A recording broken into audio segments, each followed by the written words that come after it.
Alright, I finally uploaded all my gameplay videos of Super Mario Land 2. Now, it's time to play some Super Crate Boss. Now that you've completed your video footage, review it. Who are you?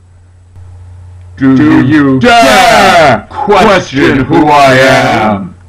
Okay.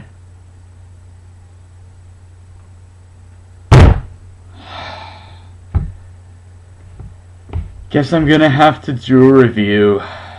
See, I've done game reviews before, but those aren't really reviews. They're just videos that are completely unwatchable.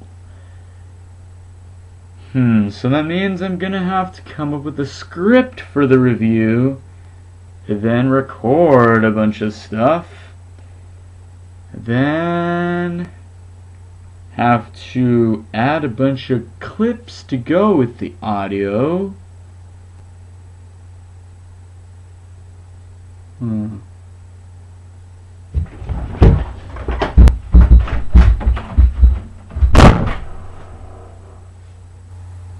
Poof. What? Oh no. Gotta be kidding me. I'm trapped in this room until I come up with a review? Dang it! Alright, well, guess I'll have to do a review.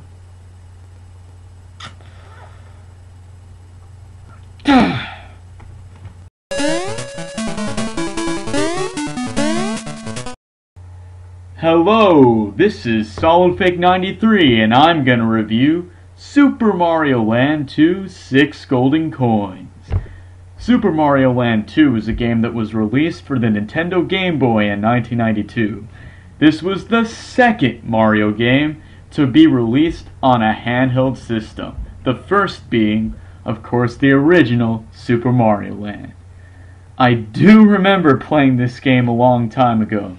I was about 5 or 6 and was at some party of some kid in my class. Everyone else was in the backyard, but I somehow was allowed to go into his room and play his Game Boy. After going through a few of the games there, the one that I had popped in for most of the time was, you guessed it, Super Mario Land 2. I just thought the game was so awesome.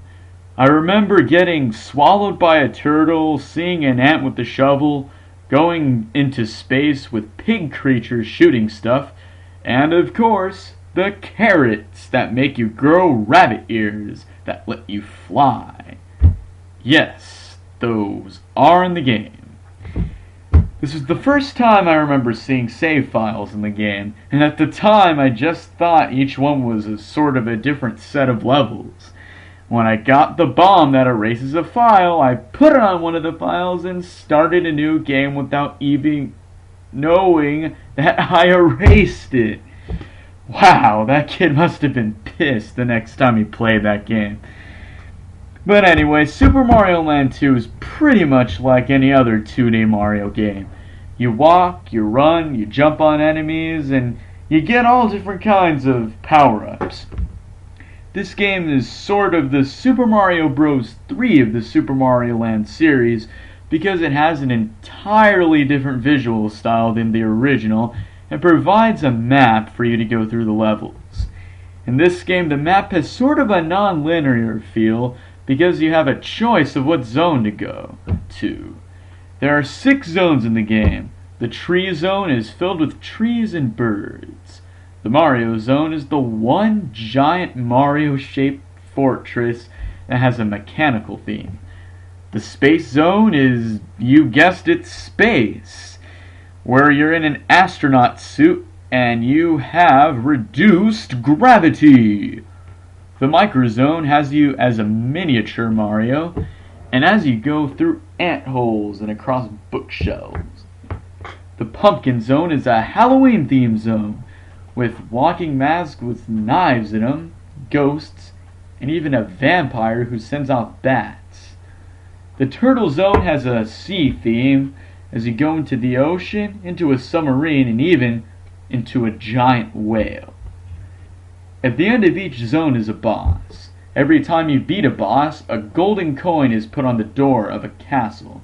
When you collect all 6 coins, you can finally go inside the castle for your final showdown with your new enemy, Wario.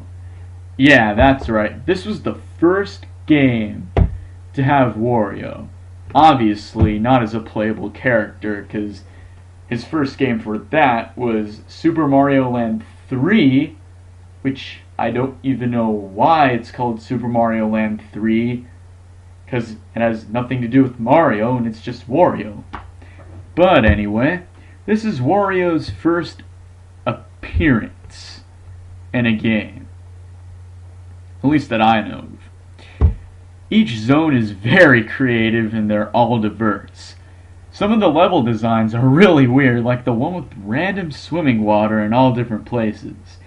At the end of each level, there's a bell that you can ring to get a mini-game that gets you prizes, like items and lives. Some levels actually have alternate endings, a concept introduced in Super Mario World. Coins in the game are used for a shop that lets you play a game to get prizes, just like in the mini-games at the end of levels. For items, you have the standard items like a mushroom that makes you grow, a fire flower that lets you shoot, fireballs, and a Starman which gives you brief invincibility. But as I mentioned before, this game has a very unique new item, the carrot.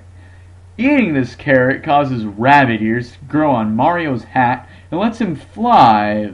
Well, really, it just lets him slowly float down. But still, you can fly.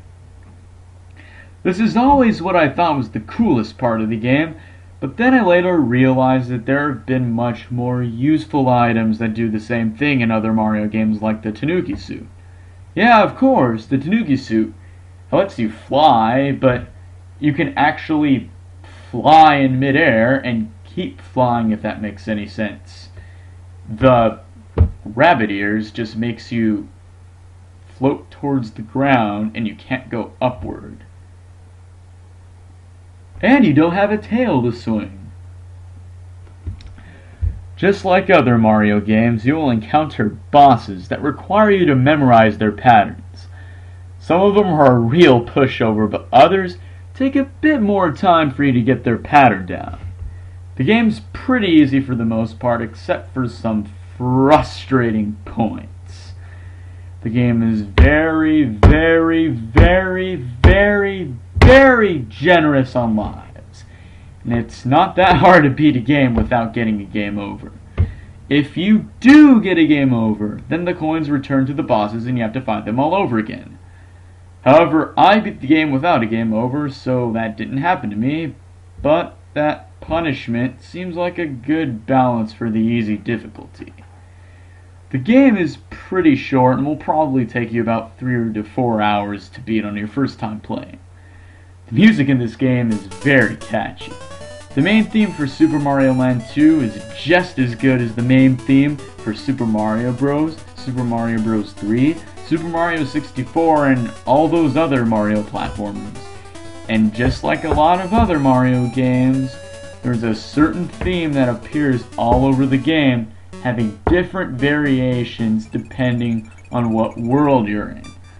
It's enjoyable, but essentially listening to the same theme for most of the game gets a bit repetitive.